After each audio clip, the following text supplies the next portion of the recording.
You learn a lot about supply chain, accounting, logistics, management. Has any of that actually helped set you up for what you're doing now of managing investment properties and working on Diego's team as a real estate agent? I feel like leasing helped me a lot to know how to talk to clients and property managers and also know how to go through ins and outs of leasing. Whenever I'm house hacking, you need to set up contracts, you need to do your due diligence.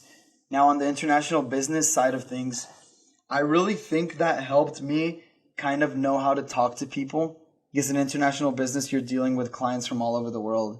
Yeah. So I really know how to tailor my conversation to someone maybe that's from here, or also looking into disc personalities. You know, someone might be a high D or a high S or something.